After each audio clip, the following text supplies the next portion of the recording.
Welcome to another episode of The Shift with Elena Agar. In this episode, I sit down with Jasmine Bland Hawthorne. She's a speaker, she is a leadership coach. She does a lot of work with organizations and just modern leaders to help them navigate the world of growth and whatever role they're in. But what's interesting is that prior to entering this world of coaching and leadership development, she actually spent 15 years in different corporate roles, different corporate kind of large companies, and she's had 9 promotions in those 15 years. So she really rose to the top pretty quickly. Part of it I have to attribute to she's an ex-athlete, and in terms of just her captivating like ability to just hustle, to take care of herself in the process. She's very determined, very inspirational, load of energy. You can definitely see it. Very assertive, strong personality. I mean, I really just had a massive good time speaking with her. She has this physical and mental well-being focus as well, which again, I think comes from her, upbringing and the sports background and so on. So interesting conversation, insightful, but also just, a nice reflective conversation around careers and growth and success and what does that look like and how can we reach our top performance as people today. So enjoy it. Jasmine, welcome to the Shift podcast. Thank you, Elena. Great to be here. I am very excited to chat with you because I get through LinkedIn, I get introduced to some amazing people. And I'm so happy that I think it was Kamina that introduced us, if I'm not mistaken. And she is just such a connector. So shout out to Kamina for bringing us together. And we definitely have lots of synergies. And I think we're going to have a nice little healthy chat. But before we go into that, give my audience a little bit of a snapshot about your career story and how did you come about to doing what you're doing today? Yeah, no, thank you. And definitely a big shout out to Kamina. She's the super connector of all connectors. But a little bit about my story. I started in corporate America 15, 16 years ago. That part's not special or unique. But the unique parts of my story are growing through the grit of getting my career going by having 9 promotions in 15 years through some iconic companies that we all know and love. From being everything from a recruiter to a vice president of recruitment. So when I talk to people about struggles that they go through, I've literally lived them. And that has been my career path and career story, always looking at how do we bring great talent into organizations, how we market to great people, and get them interested in these big companies that they may not think fit them. And so outside of that, my career kind of morphed into this coaching consultant space and keynote speaking. And, the big part of who I am is really making sure that people, specifically women, know how to lead well while leading themselves well. So kind of brings me here today. I'm curious because my audience knows I have a background in higher education, and I have this interest between higher education, the link between higher education and corporate. But what did you study in university? So I started out as a psych major because I like the way we think. I like how the brain works. But I ended up graduating with a pre-law degree. Again, I like to defend and support people, make sure that people are getting what they need, which fits my day job today. Nice. So that's pretty interesting. Yeah. So you had and then you kind of ended up in the starting with recruiter and then into leadership roles. That's interesting. I always find, there's always a unique kind of connection between what people studies, and sometimes there's no connection. Sometimes it's super interesting. So I'm always curious to see what people studied. I have this theory I'm trying to work on. I'm like, about higher education and corporate. So hence the question. But tell me a little bit more about, you first of all, 9 promotions in 15 years, which is really, really good. Did you plan it, or was it like strategic? You know how people say you should change every couple of years, you get the most salary, you grow faster, etc. Was it strategic, or did it just kind of happen because you were a high performer potentially? So I would say it was equal parts strategy, but equal parts like knowing that it wasn't going to just happen for me. Like I had to make it happen. So, I didn't really have a game plan of like every 1.5 years, that's kind of like coming out of college, let me pivot every 2 years or less so I can stay fresh and ahead. Really for me, it's like once a goal is set and met, I get bored. And anyone who's probably an athlete feels the same way. You're like, what's the next challenge? So my brain is conditioned to figure out like, what's the next challenge for me? And so that just happened to be a new role, a new space, a new a business unit. And that's really where I thrived, is like taking experiences from the past and like leveraging it for the next role. So yeah, but I will say there's a lot of, I won't say those 9 positions were easy to obtain by any means. I had to do things that were quote unquote like outside of the playbook to get those roles, and showing my performance, showing up to different opportunities, but really like putting myself out there in new ways that aren't standard, so I can get seen. Hmm. And what sports did you play, first of all? Remind me. Yeah, so I competed in volleyball all my life, all through college. Um, Even though I'm a big basketball fan, I never played basketball. What's interesting is that I love that you were like, it's that athlete kind of mindset, right? Like just being an athlete, you're like, I need the next challenge.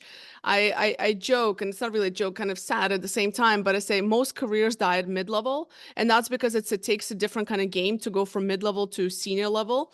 And I'm just curious, especially for people who are listening, like what would you, what I don't know, attributes, what that you can kind of, put your mind to in terms of what does it take to grow that fast, like kind of like that fast and that often, I guess, in a career, because I feel like there's a lot that people they don't have to be an athlete to apply. But what would you say, like, are, I don't know, top 2 3 things that you think got you to that level? Yeah, I'd say number one, most people, even myself, have this healthy fear of rejection, right? Like it's human nature for us. Here's my psych background. It's human nature for us to want to protect ourselves and not put ourselves in position to get told no, right? And to raise your hand to go after new opportunities is putting yourself in the line of fire to be told no. No, you're not ready. No, you're not good enough. No, not yet. And for me, the sooner you can get through the no, you get information, you get detail as to why there was a no, right? And then you go Mm, back to your wheelhouse and you work that thing. If they say, no, you're not ready because you don't have enough years, or you're not ready because you haven't, most people don't know you yet, we haven't socialized you to the organization, whatever the reason is, that gives you enough data points to go then do something about it. And I think most people take the no as very personal and shut down. I take mm, it as I need more detail so I can level up the next time. So I think that's one. The second piece to that really is going from kind of that mid-career to that executive level is not a solo sport by any means of the imagination. So this thought of like, I was really good at my managerial job doesn't mean you're going to be an amazing director or amazing vice president. It's who can I be in conversation with? Who can I be in partnership with to help mm, me not just bridge that gap, but sustain it when I get to that new role?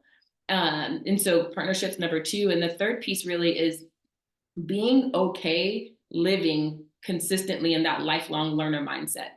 I think the biggest downfall I see with leaders is this notion where the ego gets in the way, right? And ego is, mm, got it, I'm not wrong, I'm not sorry, like I know what I know. And the reality is, the people who followed me all my career were ones who were like, Jazz will apologize if she messed up. She'll promote you. She'll highlight the heck out of you to the right people. My ego is set to the side. She's there. But my job is to make sure my people are good. And so in that, to make sure they're good, I have to showcase my humanity. And I think a lot of the great leaders that I admired and still follow today are so vulnerable with their humanity, but mm. also very confident in what they're good at, right? And so you can be an amazing leader and still not be good at something. But your team wants to connect with you. So I think those are the biggest things. It's, taking the time to be human with your folks. Don't go at it alone. Find some partners in that strategy. And then last but not least is really being okay with getting told no. Yeah, well, as you're talking about the rejection piece, I just always think of like the Gen Zs and the videos that are coming out. I can't help it, but I just pick on them sometimes. But the TikToks that are coming out when they're like, "Oh, life is too hard, and why do I have to work 9 to 5?" And all these high expectations about what the real world. And I'm just thinking, I'm like, wait till you start getting rejected. Like you're not even like this is just regular life. So any thoughts on my audience knows I'm very, how I feel about Gen Zs and stuff like that. I'm not the most empathetic towards them. But I'm curious to your thoughts. Like, how, do you feel like, I mean, do you feel like that's a challenge that's going to be a challenge for a lot of young people because such a big majority of Gen Zs we know are just not as adept to stressors today. Right. Like that's just the reality. I feel they're just made slightly different than previous generations, but I might be wrong. Yeah, I think so. Here's the deal: how I feel about this, and just for full disclaimer, I'm an elder millennial, like the kids in the streets like to say. Me too.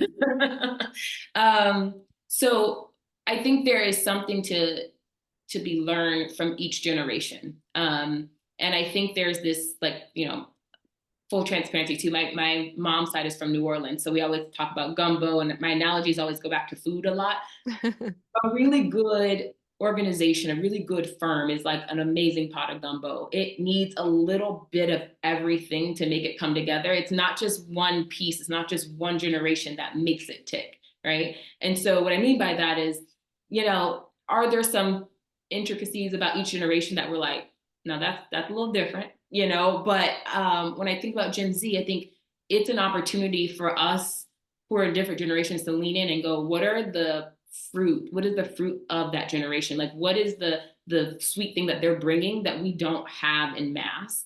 And at the same token, exchange what we do have in mass, right? And so a lot of that is us taking the time to say, like, here's why this is important. Here's why we got it this way. It doesn't mean that that's Bible for people out in the streets. It just means that, there is an opportunity to exchange knowledge back and forth between the generations. And I think there's some truth behind what Gen Z has to say. It's just in making sure that it's going to land well. One, so that it's actually received, and two, like, can we do something with that information? I've always had multi-generational teams that I've led. And it's interesting what I found is when I create space for everyone to have a voice, people go, huh? And they'll pause just enough to go, okay, I hear what you're saying. Let me educate you as to why we're doing it this way. So anyway, that's my thoughts. I think that the TikTok videos are hilarious though. As I have two sisters that are Gen Zs, and then I have a Gen X brother, and I'm the elderly millennial. And so I like to pick on all generations. And I That's see it in awesome. my sisters as well. And I'm just like, and you're right, there is, there is something to take away from each generation, absolutely. But it is also interesting how they are transforming the way that we work because of I mean, they're coming into the workforce and they just have certain demands. So if anything, what I take away from Gen Zs is they know what they want and they know what they're willing to do for work and what they're not willing to do for work. And I appreciate that. They're like, nope, just gonna be remote. Yes. But to that point, I think there's something you mentioned that I think is super important. A lot of people don't pay enough attention to it or put a strategy to it, which is the relationships in the workplace. And as especially now that you're in that leadership kind of development space as well, talk to me a little bit more about somebody who's listening is like, okay, I know relationships are important, but I'm remote or I'm hybrid or I'm in a very hierarchical organization like how do I break through to the top, because you need to align yourself. Any tips on how do you align? Like, what do you recommend? Yeah, I think first things first, it's going to feel uncomfortable. I think for most people, they hear the word networking or putting themselves out there and they just automatically start overheating and sweating. Like it's like public speaking 101. So like just go ahead and accept the fact that this is going to feel different because quite literally most of us are rebuilding or re-engineering our DNA to do these new things. And so that's first. The second piece is not everyone needs to know what you have planned or what you want to do next. I always say, like, who are the key influencers that can actually do something with the information you share? Mm. So people say, oh, I have friends at work. Okay, yeah, but can they actually help you get to the next level? Can they bridge gaps for you? Can they point out things in you that'll help you get to where you want to go? I'll give you a prime example. I remember I always talk about doing your self audit, right? Like, what are you good at? What do you want to be good at? And like, what's the space in between? And you find people, resources, and tools to help you cover that gap. And so sometimes, as simple as maybe you're in an organization and you have town hall meetings or some kind of monthly or bi-monthly meeting that's company wide. There's always a different speaker, right? There's always someone in the business that's speaking about whatever topics at hand. And maybe you see something specific in them. You're like, oh my God, I love how they talked about this, or actually Mm. want to be on their team one day, but I don't know how to broker the conversation. Use that town hall as an example. Quick follow-up email. Hey, Elena, I love the way you talked about X, Y, and Z in that meeting. I would love to get 10 minutes with you and download a little bit further if you're open to it and share a little bit more about what I do. I don't know Mm. anybody who is going to push back on like, who is this? And why do they want to talk to me? Most people, when you tell them they did a good job on something, even if they're the freaking CEO, are going to go, one, thanks for listening. Two, thanks for the feedback because it's lonely at the top. Yep. And like, hey, executive assistant, can you get this person on my calendar? Like that is the recipe. People always go, Jazz, I don't know how you did it, but that was my recipe for like, let me get in front of people. You asked about how do you do this virtually? Most of my career, I was virtual. I made it my business to be in people's faces all the time. And that was done through kind of this coffee chat culture of I'm going to put my name in front of you. I want to reach out and give you kudos about what you did. But most people aren't going to do that. And so if you take the extra step to do what most people aren't, you're already ahead of the game. Mm. Yeah, no, I love that. And I tend to I've learned this over the years is that, like you said, sometimes we think that just because somebody is in a certain position that they don't want to hear feedback, or everybody enjoys not only a compliment, but also a lot of people feel very lonely at the top and they don't always know what they're doing. So the fact that there's reinforcement like, hey, like this was great, they're probably like, oh, thank you, because nobody tells me that. And it sounds so small, and maybe you're thinking, why would a CEO need to hear that? But you'd be surprised. It goes back to that human aspect. They're all human at the end of the day, and you need to connect to them as human beings, not their titles. Sure, you should respect the title, but they're just a human being. So you should treat them as such. And I think that will make it a lot more comfortable to network with higher ups and cross organizational as well. Absolutely. Absolutely. I would just add to that real quick. Mm. I think oftentimes people, and I used to do this too before the 9 promotions, is we perform for an audience of one, which is like our solo boss that's right in front of us, right? And I always Mm-hmm. say these people that are your boss's peers, your own peers, the next level up, this ecosystem of people should know you from your voice to them, not through other people often. And so, as much as possible, it's like getting out in these different ways to showcase who you are, what you're capable of, and more importantly, like how can you serve them? How can you be of support in their initiatives? So, anyway, that's my cheat code if you're trying to get Mm. ahead. Yeah, no, I like that. And because you're not always going to have your direct manager who's going to be necessarily, a sponsor for you to say, or a mentor to you. Not, and doesn't mean there's some ill intent there. Sometimes there is, sure. But a lot of times that they just, sometimes not all leaders are coaches, not all leaders are mentors. So I think being able to kind of take a little bit more ownership of that growth, across the organization in a sensitive way, I would imagine, right? Like you don't want to piss your boss off jumping over him or her, but I'm to that point, talk to me a little bit about coaching for leaders, because it is something this is what you're doing these days, and you have a very unique approach to how you do that. And I would imagine, again, being biased towards sports, that there's probably a lot that you bring in from your sports life into the way you coach leaders today. Yeah. So I think the biggest secret sauce, and it's not really a secret, is my unique capability is connecting with folks one on one. Like, and that really starts with this simple question, and it's going to sound like, okay, Jasmine, sure. But if you ever asked a 5-year-old, what do you want? 5-year-olds can go rattle off a list of 10 things, right? They're like, I want this candy, I want this toy, I'm going to go here, I want to do this. You ask an adult or an executive or a leader, what do you want? And they will give you a list of things they need to get done. They'll give you Mm, a list of things that they're responsible for, but they never get to the root of what they want. And so I always start with the person in front of me. And in that, I can then just start to unpack, okay, how are you showing up? How is that showing up in your leadership? How is that showing up in how you cultivate relationships with your peers and your own boss? A lot of the work is sitting with the person and truly understanding who they are and what they want to do next. And oftentimes I find that most leaders aren't doing what they want to do, or they're not showing up the way they want to show up because they're following a path or a system that was laid before them and they thought they needed to follow that. I think the best leaders I've ever had the opportunity of working for or with have truly brought kind of this corporate notion of being authentic to the workplace. Just means like be mm. your freaking self. What does that look like? And how does that support the company's mission? I think so many people are afraid to just showcase who they are and be okay with that. And so Mm. that's my first step, is staying in that space with them. It's uncomfortable for them, but we're going to get there.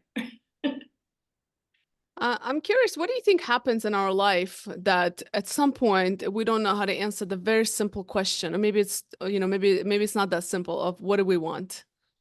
One, people stop asking us as adults, right? Mm-hmm. Who cares? They're like, I don't care what you want, just get it done, right? So we stop asking one another. I think the other piece to that is um, we are literally just walking a path that's already been paved, right? And so not sitting with ourselves to say, is this still what I want? Am I showing up the way I want to truly show up? Mm. And I think, for better or for worse, post George Floyd, COVID times, that whole season in our lives gave a lot of us the reset and the pause needed to go, okay, if it all ends tomorrow, am I living the life I want to live today? Mm. Most of us had that like gut punch of like, no. And like, okay, no problem. Now what does it take for me to start living the life or leading in the way I really want to lead? And I think a lot of the greats have done that and evolved their style, how they show up over time. But even if no one else asks you, ask yourself, I kind of do this quarterly audit. Am I showing up in the world the way I want to show up? Am I leading the way I want to be led? And then making those pivots and changes. So I think to your question, it's like no, the questioning of who we are has stopped. Mm. Yeah, it's sort of sad because it's one of those basics that we don't go back to. I'm super big on these things, which is why I love this podcast, because I talk to people a lot and these kind of questions pop up, and I really hope that my audience takes pause and spend some time actually answering those questions for themselves. Which is why we have a kind of ritual at the end of each podcast when I ask you to share a question that people can ask themselves, which we'll get to later. But I do think that we don't ask ourselves enough questions, and not that we don't make time. And I think that, and I'm curious what you think, but I think oftentimes we're almost afraid of what the answer might be, because we're afraid that, what do I want? And then you say things that are not what you're doing right now, and then that means that you have to completely rearrange everything you're doing and how you're living your life, and that's scary. And most people don't want to do that, because that opens up a, Pandora's box. You're like, I don't want to answer those questions because I've delayed them for so many years that, you know I don't want to know the answers because they're not aligned with how I am at all today. So then it's the question of the pain of regret or the discomfort of learning something new or Mm. discovering your new self, right? And I don't think you can ask anyone who has lived a full life, um, up into their 80s, 90s. My grandfather is still alive, he's 92. And when I ask him about things that he's done in his life, the only things that he often talks about are things he regrets not doing, right? And this man has lived a very full life. And so I would never want anyone to get to the end, not to sound morbid, but it's like, what are we doing? We get one shot at this opportunity. I know we're talking about careers and we're talking about growing as a leader, but you have one shot at this thing called life. And if it's not in alignment with who you truly are, like, what are we really doing? And it Mm. doesn't mean you take this drastic, like, right hand turn to change everything tomorrow. But like, what are the steps to get there? What's the next logical step to get you to the space that feels truly aligned to who you're supposed to be? I will say the funny thing about how we're set up in the world is, you can be doing a good job at something you hate because you get rewarded for it, right? There's that Facts. check. And then you get promoted, and then your 10 years go by and you're like, how did I end up here? And so I think it's so important, even if you are being rewarded for doing a great job, for delivering with excellence, what would life look like if you put that excellence in alignment with who you truly are, with your own value systems?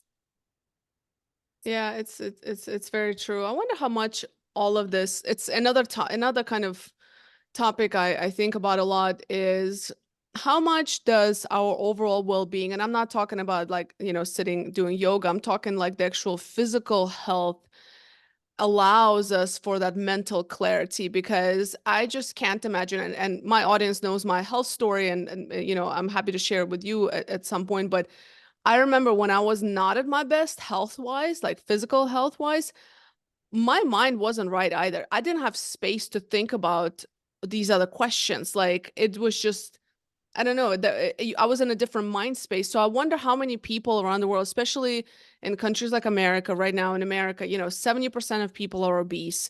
Most people have some kind of, eventually go into burnout, diabetes, heart issues,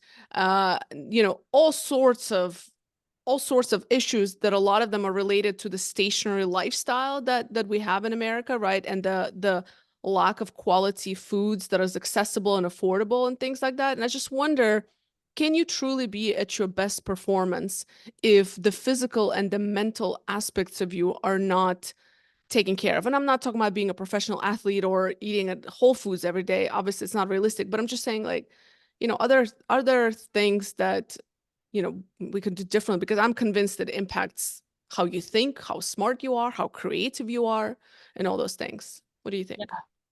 You know, I think that there is a million ways to over engineer how to have well-being. I do. But if we like strip it back to your point, the most simplest of things is asking yourself, did I move my body today?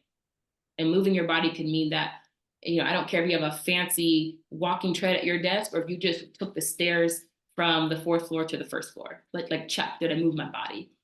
Did I get some sunlight? And God bless everyone who is not in a sun state or country. But like, did you get some fresh air, if not sunlight?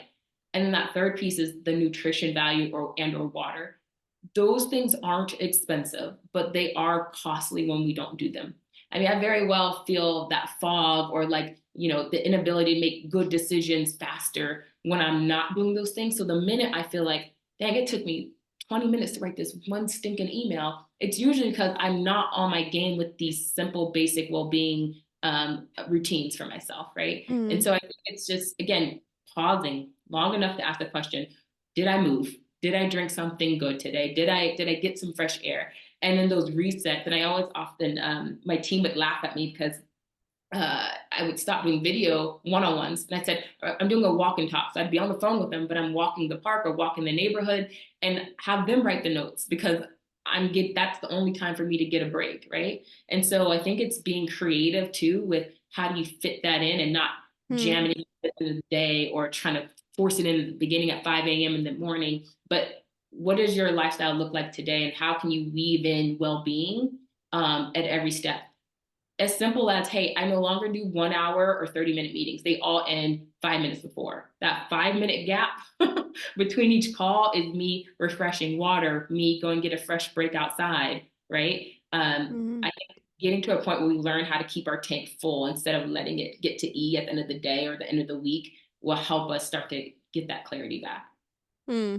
I love the walk and talk. I think we are, especially in leadership positions, we're expected to, put on this, sit behind a desk kind of thing versus, like, and just be like, on camera and present or be in an office and so on. But I'm very much on board with the whole just it does, to do things differently. Let's just put it that way. I think there's a lot of focus on like or well, if you're not in the office, if you're not behind your desk, if you're not in a specific format that the world of work has created, that you're not really, practicing leadership. But in fact, what you just described is actually probably making a lot of influence on your team members because you're prioritizing well-being, and it's very likely that they will also do the same. And it's like leading by example, right? Like actually having people see how you operate as a leader. That's how you influence others. Like it's not by telling them what to do, right? It's actually by doing the things that you would like other people to do, and taking care of your well-being is an essential part of it. um you've worked in a lot of different companies, obviously led a lot of different initiatives. You've built and scaled a global center of excellence, right? You've had a team that delivered over 800 hires across North America, APAC, and EMEA, right? So what are some things, I guess, that you can share in terms of how do you manage the diverse teams? Like, what has been most helpful to you? I'm sure it came with its own challenges. What are some of those? How did you solve them? Yeah. I know I sound like a broken record when I talk about this like power of humanity, but at the core, if you just ask yourself, like, what do humans need? And we need to know that we belong wherever we're at, that we're respected, to some extent loved or appreciated for what we do, and that we have clear understanding of where we're going. If you can give, so I'm talking to all the leaders out there or up and coming leaders, if you can give your team that, they will ask my folks, they're like, they will run through walls for you with what do you need? How can we fix it? How can we drive to something better? And I think it's the caring aspect. I don't give a flippity darn about what we Mhm. promise the board or whoever if I can't care about my people. If we don't get the Yeah. people right, nothing else matters. And so it's knowing that when I say hello to you and pause and ask about your weekend, I'm not off to the next task. I'm sitting there waiting for your response. When I follow up with you at a one-on-one, I want to know how your grandma's cat was doing, because you always talk about your grandma's cat, right? And then we get down to the business at hand. I think people have gotten away from that. And so for me, what it's really been helpful is anyone who's ever been on my team knows that I know them. I know what they want to share with me, and I hold that dear so I can see how they tick, how to drive each person individually towards delivering on what we did commit to in the business. The other piece of that is it's not just good for me to know this, but then I start to help amplify across the team. Everyone has some level of greatness that they're uniquely qualified to do, whether it's their experience through their generation, whether it's experience through other companies they brought in. And it's my job to create this space where I am letting each one of us know, like, that person's darn good at this person's Mm. darn good at that. And we start to respect that on the team, right? Like, no one's trying to play multiple positions. Play your role, do it darn well, because we're counting on you because she's doing this, right? And Mm. I think that transparency creates trust. And then that trust creates the opportunity for us to hit the bigger goal, because no one's looking over in your lane going, you got it? No, I trust that you got it because you told me you're good at that. And if you don't raise your hand, I don't know you don't got it. Right. And Yeah. so as a leader, I've done the same thing. I remember one of my most transformational meetings I had with my direct reports across the globe.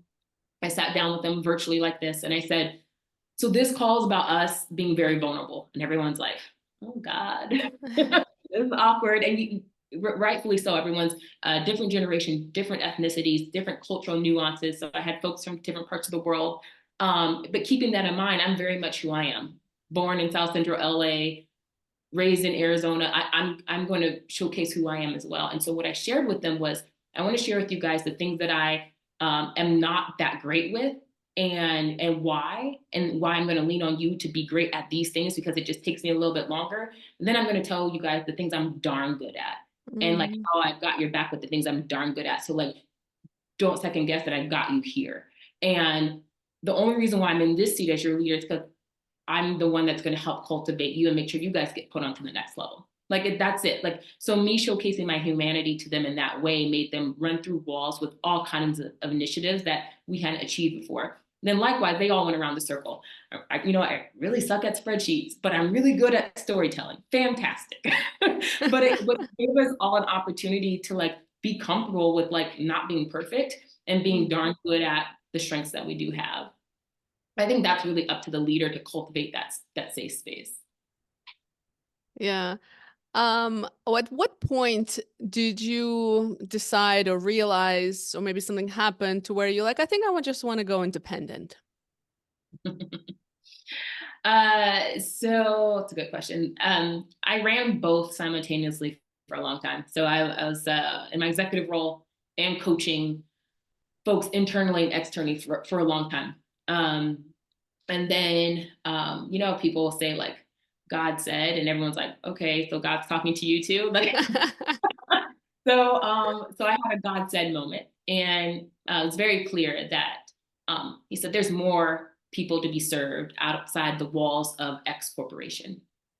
And as an athlete, I take any challenge personally, and I was like, okay, here we go. And so it took a few whispers because I like the corporate space, but that challenge from God was really about there's more people to be served. And so as soon as I opened myself up to coaching and speaking to others outside of my one corporation, it's kind of been sky's the limit from there, of serving and communicating with executives who, at the end of the day, we all have the same problems. We just don't know how to talk about it or have safe spaces to go to, right? Mm-hmm.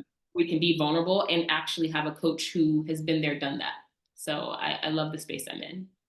That's amazing. Yeah, I always say everybody needs three people in their life: a mentor, a coach, and a therapist throughout your life, for different reasons. Okay, nobody gets up there alone, and it's all good and healthy. We all need a soundboard.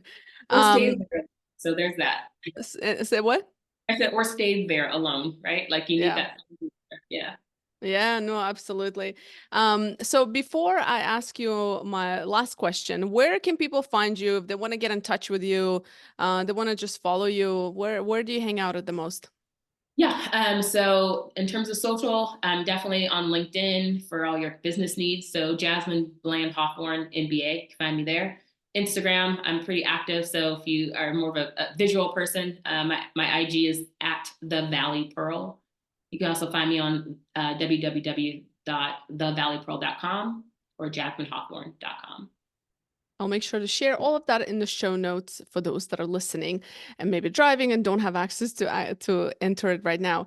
Last question I ask all of my guests is, what is one question you wish people would ask themselves more often? Uh, so I'm going to start with the one that I didn't know this question was coming up. But what do I want now?